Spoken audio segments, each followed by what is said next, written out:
Hello, this is Reverend Don Lewis coming to you from the beautiful metaverse, and more specifically from beautiful Danville, Illinois, homeland of the Corellian tradition.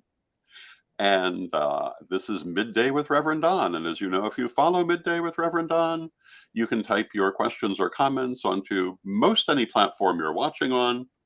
I won't say all, but most. If you're watching live, and they will show up in our chat room and we can talk with you directly. Today, we are going to have an interview with our guest, Sarah Heartsong. Hello, Sarah. Hello. Hi, Reverend Don. And how would you introduce yourself to our viewers? Well, I am calling myself on the book Rev Sarah Heartsong, and that's me being facetious because I'm a little irreverent. So I'm an Rev. I'm also ordained and all that. And I'm a professional priestess. So I've been working at this for a long time. In the 90s, I had my epiphany and come to the goddess moment, if you will. Got my degree in religion and global studies for my bachelor's degree, open and out as a witch, and from a Lutheran university, and was, I think, the first witch to graduate with a degree in religion from a Lutheran university. And That's then, pretty remarkable. yeah. And then I moved on to back to New Mexico and got my master's degree in communication studies from NMSU. And I did my interview for my thesis at a pagan festival up here in the Pacific Northwest. And it was called Coming Out of the Broom Closet, the Communicative Act of Self-Disclosure as a Witch. And that's still housed in the NMSU library there. So right now I'm spinning multiple projects, and I would call myself a solitaire high priestess in community. I've always been that. I do my own thing, and I go in and out of groups, and I've watched the community for a really long time in various places. Mostly, though, like in Washington State and New Mexico, those two locations that I've lived in back and forth. Right now, I'm in Washington State. And so behind me, you see my land sanctuary, all of those trees. We have 13 acres of land at the bottom of the peninsula that we call Erosia. And our Erosia is a land sanctuary and we're creating a church camp, if you will, for pagans. Oh, very good. Yeah, and that's It, where I'm it writing looks from. beautiful. Yeah, thank you. 13 acres, and we have a beautiful maple tree who is a goddess blessing tree. And you can see she's in the drawing down the moon pose. And it would probably take about 7 people to put their arms around her. She's a big, big goddess tree. And Beautiful. yeah, we call her Ambrosia. And we Yeah. want to say hello to Antonio in the chat room. How are you today, Antonio? Hi, Antonio. And talking about your sanctuary, Yeah. uh, could you tell us a little bit more about your organization? Yes. So when I was putting together, oh wait, let me back up. Okay. I have found that there is a common vision amongst pagan people or people who are nature centered in their spiritual beliefs that I've seen over and over and over appear. People want to create places to retreat to, places where they can be outside and be safe in their rights, and know that they're not going to be interrupted, know that they're going to be fine being skyclad if that's what they want to do and their rights require. So this is a vision I've carried since the 90s that I wanted as well. And so when I was purchasing this land with my partner, one, in the purchase, we protected this beautiful tree that we didn't even know was there. And then we also, when I went to become a 501c3, realized that they actually asked, "Are you sure you're not an association?" And I was like, "Wait a second. That's right. That's what I'm making. I'm making a spiritual association." And that is a little different than my land sanctuary. So my land sanctuary is called Erosia. And so Erosia is a church camp, if you will, of the Tolis, which is the Tree of Life Interfaith Sanctuary. And this is an association of nature-centered spiritual people and groups who come together to support each other. And we're developing this. It is not something that I've seen very many spaces in nature-centered spiritual places. So it's a new thing we're trying to create and be stronger together and do Hmm. this thing better and help each other. And as soon as that group exemption is open for the from the IRS again, because they closed it and they're redoing their procedures, as soon as that comes open, we're hopping on and getting that group exemption. So in the meantime, we're helping with technical support, with space on the internet, space on our Zoom. If you needed to do a Zoom call and you're one of our member organizations, you can talk to me and I can help you set that up. There's a lot of support. I've also helped other people to explore their state's rules around organizations and helping them to write their bylaws and such. I am not a parliamentarian. However, amongst our association, we do have a professional parliamentarian who actually helped us with the Tollis bylaws, and I learned a whole lot from him in that process. So I'm willing to help other people. That's part of why we connect, to help That's each other. wonderful.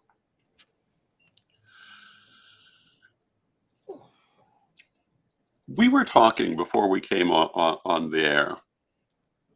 And hello to Zane in the chat room. It's good to see you, Zane.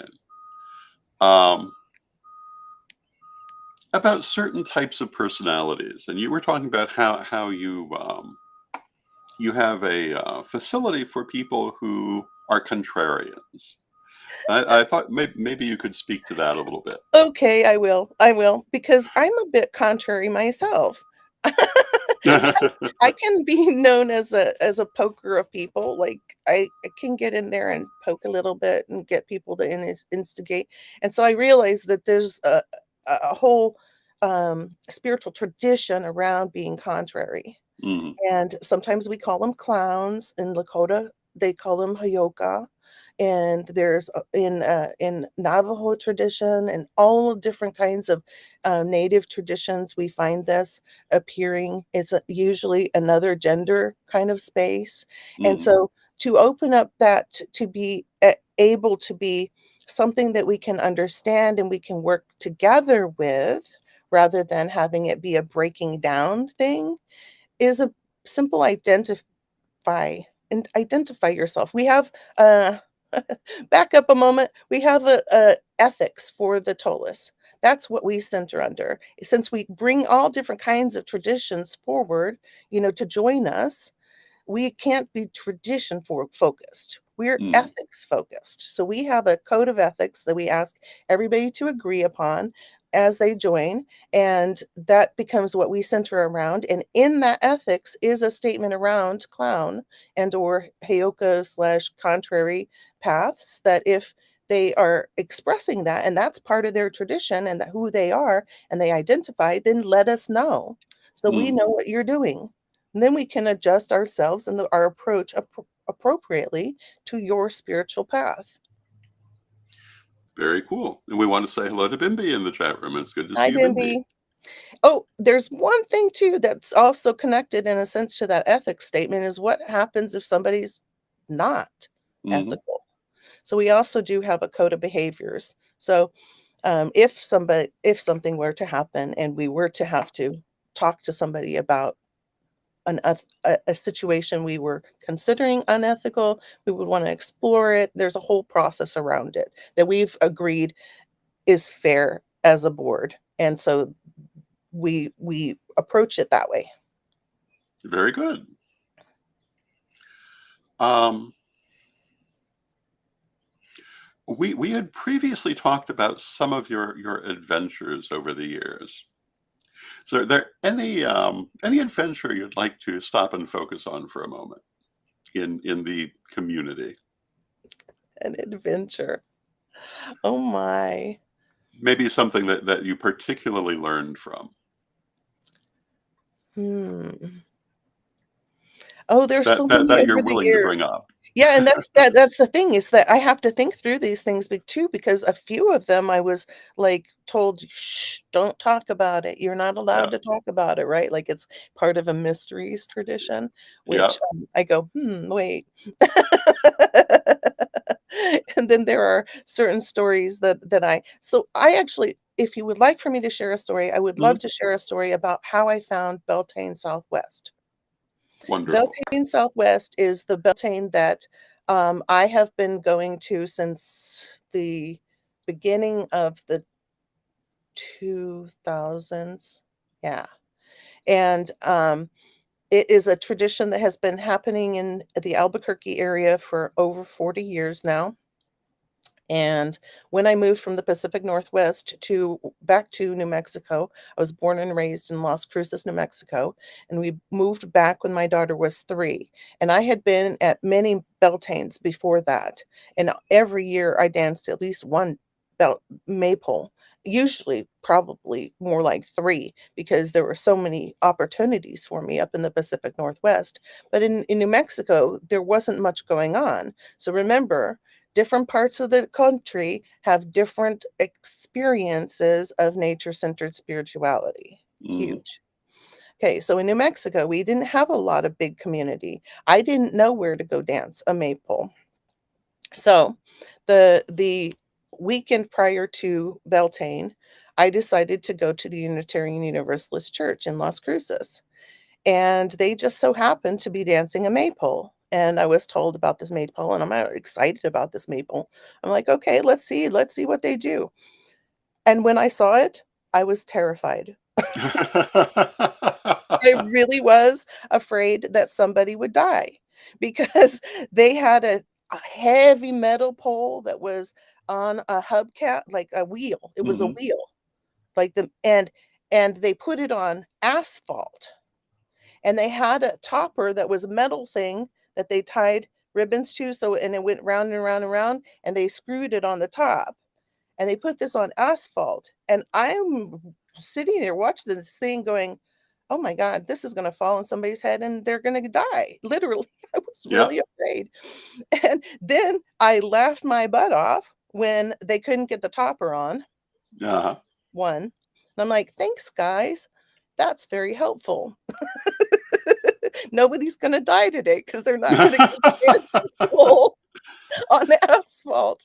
But the And so non-dying is good. and so but I'm being polite, I'm a visitor, I'm new, right, watching. Yeah. And, so go in and, I'm watching this thing, and they can't get it on top, and so they're like, "Okay, let's get the tallest guy in the congregation to stand, and we'll dance around him, he can just hold it up." And his name was Dick.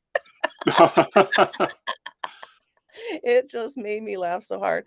And so finally I stepped in and I'm like, "Why don't you put it in the crook of this tree over here and you can dance around the tree?" And so they did, and that was cute and that was fun and it was amusing, but it didn't fulfill that need inside of me to really dance that pole. So I prayed and I said, "Oh, great spirit, help me find this way. Help me find this way that I may find a beautiful pole to dance." And so I felt compelled to go up to Albuquerque the next weekend, which was actually Beltane. And it was also the Gathering of Nations powwow. And I had never been to the Gathering of Nations powwow, which was a Gathering of Nations. It's a huge rainbow kind of event with all different Mm. nations showing up in this beautiful bowl of at UNM. And I went in and I knew immediately it was not for me. It was not where I was supposed to be. I was not comfortable. I kept getting negative thoughts and negative things given to me. And I knew, no, this is not my path. This is not my journey this time. So I Mhm. need to continue looking. So I felt compelled to find myself a hotel, even though I Mhm. was told, oh, you'll never find a hotel because it's Gathering of Nations powwow and every hotel room is booked. No, my guides guided me to the place on Central Avenue where I found a beautiful little tiny hotel room. It was right in my price range and it was great. And as I went in to do my little ritual myself, I looked out and I saw a Starbucks right out front. And I thought, huh, There's a Starbucks there. I'll go there in the morning and I'll get myself some coffee. Right. I'm still looking for my Beltane. I get up in the morning, I do as I said, I go and get my coffee, and I sit down and I look up, and directly across from me is a guy, and he has a giant pentacle on. I said, I'll bet you he knows where there's a Beltane. Mhm. And I said, "Hey, blessed be." And he looked up and he's like, "Ah, blessed be. Merry meet." And I say, "Yes, merry meet. Hey, I happen to be on a journey. Might you, by any chance, know where a Beltane is that I could dance a maypole?" And he said, "Yeah, in fact, there's one happening right now, and it's up in these mountains. And, it's the biggest pole I've ever seen." And I was like, "Really? I would love to go." He said, "Well, unfortunately, it's sold out. But I so happen to have an extra ticket. It's at my house, which is a block away. Would you like it? I'll go get it for you." "Okay, I would Mhm, love to. Yes, I would love to go to this Beltane. Thank you very much." And I sat there and he brought me my ticket and I went and I got some things that I could quickly camp out if I needed to mhm, because it was a camping event and I so was not prepared. So I found myself up there, was let in. It was I witnessed the biggest pole I have ever seen in my life. mhm. It's the size of a telephone pole, carved Okay. in the shape of a penis. Giant, with, like, 300 people there to dance it. I had never danced such a huge pole in my life, and it was Yeah. wonderful. It was fantastic. I loved it, every moment of it. It was wonderful. Met this beautiful community, and then I started going to this Beltane over the years. So I saw it through some tricky times. Saw it through some wonderfully, euphoric times, and I just love this community. And this is really the base of my book. This ritual became this beautiful little book that I've written now, called Beltane Blessings and the Wisdom of Rhiannon, and it is targeting the preteen audience. And once I had that preteen audience dialed in, bam, then my book started to come out. I've been working on this series of the Wheel of the Year for a long time. Mhm. And it just wasn't right. It wasn't right. It wasn't right. So now this year it's being, well, the next couple of years, it's being born. So when I Wonderful. started, it started out with this little story about these kids who go to Beltane and their little relationships that develop as a result. And now we're going to follow them through their wheel of the year and their relationship change through the year. So we'll see how things progress with our little pastafarians. Yes. Looks like we've got other people joining us. Yes, we want to say hello to Rev Cosmic in, the chat room. Hello, Cosmic. It's good to see you. Oh, Would you, like to talk a little bit more about the book and both how it's oriented toward a young audience, but also toward their parents? absolutely. Yes. No, Beltane is tricky because Beltane brings up all kinds of relationship stuff. And we're talking about sexiness too. The spring and all the flowers are putting out their pollen, and the animals are getting warm and fuzzy with one another, and so are humans. So, this is like the time that we have built into our religion to talk about sexuality and to have it be a normal conversation and also understanding that it's sacred. Mhm, So, this is a little book that has a story to bring in the kids that is non-binary mhm, and also is a reader form so that they knew there's a glossary with words that they're learning vocabulary-wise. And then there's also a section for parents for helping them to navigate these challenging conversations. And at the beginning of this whole interview, I told you that I have a master's degree in communication studies. I've also been working with people with all different skill abilities, including some that have very little skill abilities or mhm. ability to even talk for themselves for a really long time as well. So I've been in long-term care and being a case manager and helping people and teams negotiate sexuality with people who have intellectual diversity. So this is also one of my specialties, is having these conversations that are challenging, that may or may not be things that you are comfortable with or have learned as a child, because many of us never got these conversations as a kid. Mhm. This is our first time, and we want to do it right with ours. And I've been there, Yes. done that. I have a kid who's now, oh gosh, how old is she? She's 25, I think, 98. 25. I think she's 25, turning 26. Ah, it's going so fast. Yeah. It does that. So I give resources. I also have a special little section there about identity. And as I talk to people, more and more people are like, hey, I need that. Like, guess what? We all have a preteen inside of us that didn't get what they needed. Well, I should say most of us didn't get what needed Most, when yes. to say all is kind of way big. But in this society, it's very rare to find somebody who got their identity completely and 100% lifted up as it's fine, whatever you choose, and giving them the teachings around sexuality as sacred in a timely way that wasn't leading them to an identity, that was more, here are some definitions. Let's explore what's right for you. That's a wonderful resource. Um, and if anyone is interested in this book, you can find it at CorellianPublishing.com. You can also find it at Amazon. And Absolutely. it's a wonderful book. Obviously, we highly recommend it. Yes, yes, and you're working with me on the art when that's gonna Yes. come out. I'm so excited about that too. And now comes me working on the next one. The next one is actually, I'm gonna skip over summer solstice just because timing-wise and getting Mm. publishing out, and we're moving to Lunasa. So we'll be doing those holidays this time, and then the equinoxes and solstices next year. That's the plan anyway. We'll see. So it's going to be the full wheel of the year when it's finished, Yes, and and it's something that parents can work with their children on. And absolutely. as you were saying, it has resources The book. for both, but even just for an adult, it's still useful for most Absolutely. of us.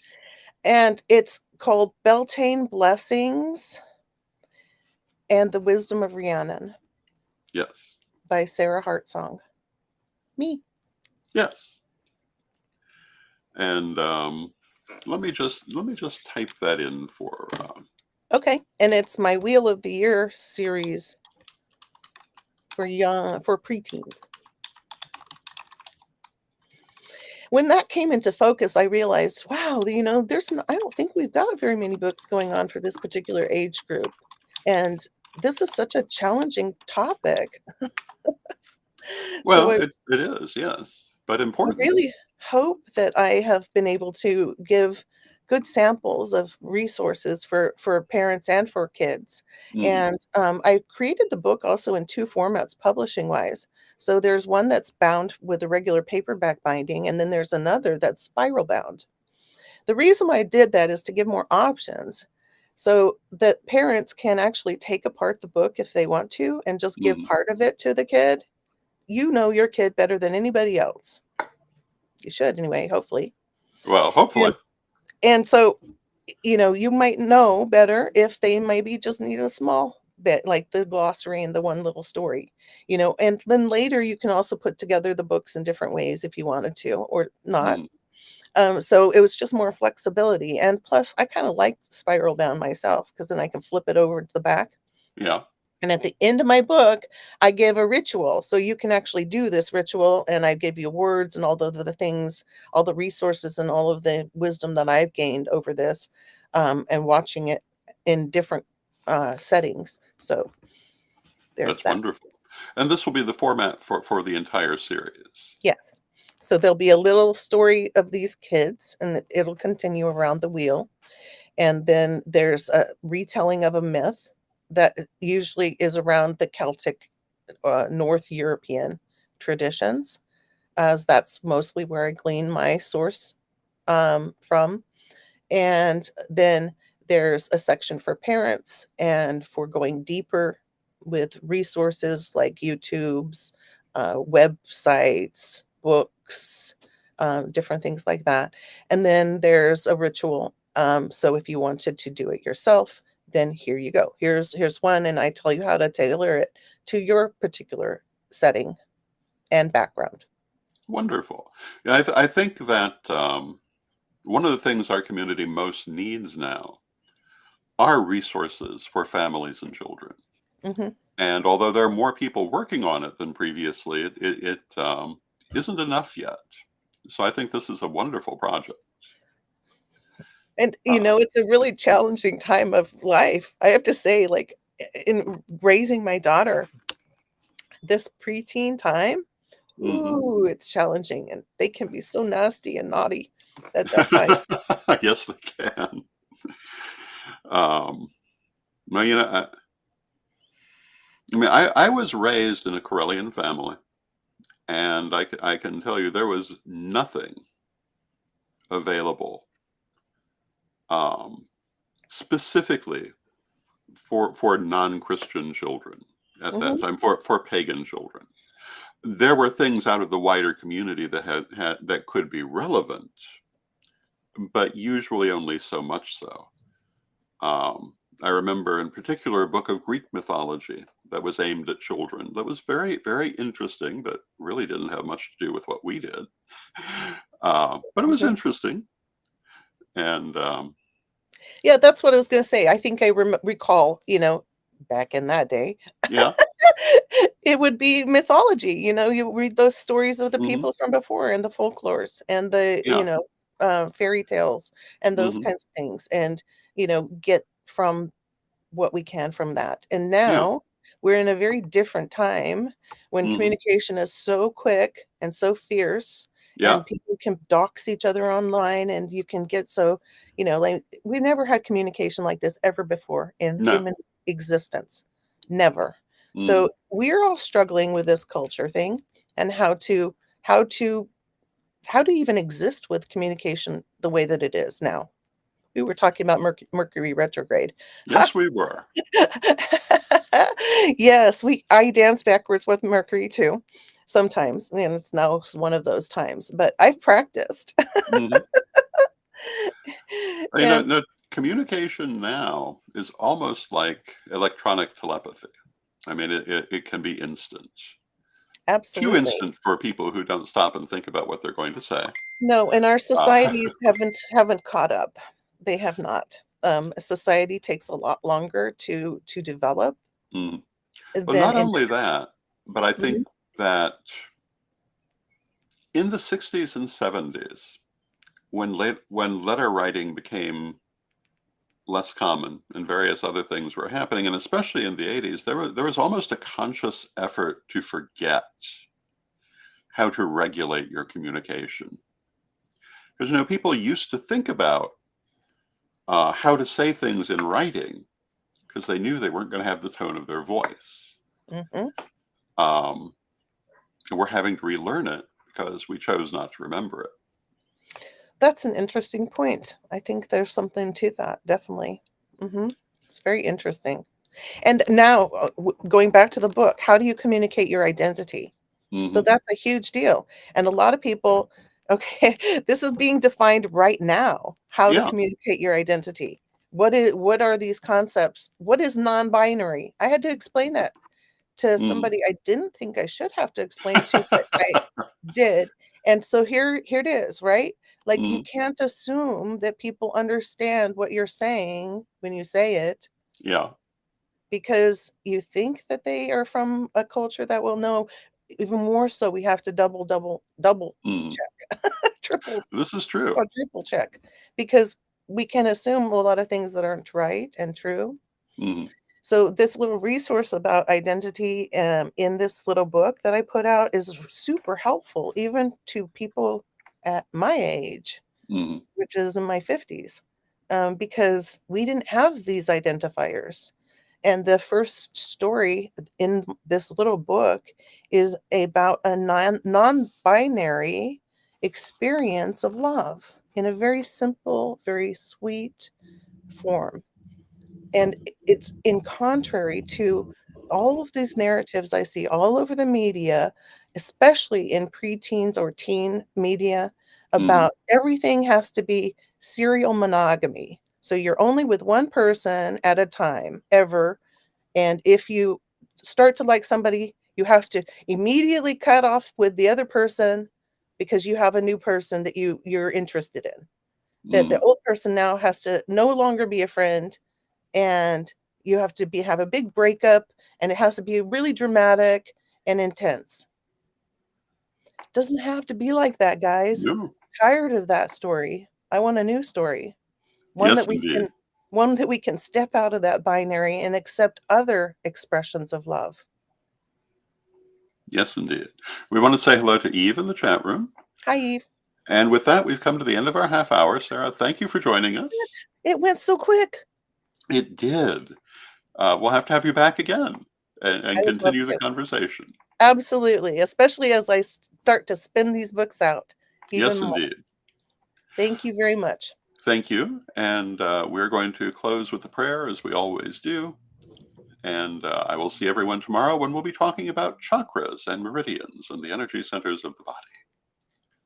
Divine Mother Goddess, Divine Father God, beloved ancestors, we thank you for all the things that you do for us in our lives, and we ask you to help us to find the things that we want and need in life, even as you helped Sarah to find her maple. Place in front of us the things that we need, the resources that we require, and help us to recognize them when they come. Beloved Mother Goddess, beloved Father God, beloved ancestors, we thank you with great love and with respect, and knowing you are always with us. Still from respect, we thank you for your presence, and may you be blessed now and always. And may you be blessed now and always, and we will see you tomorrow.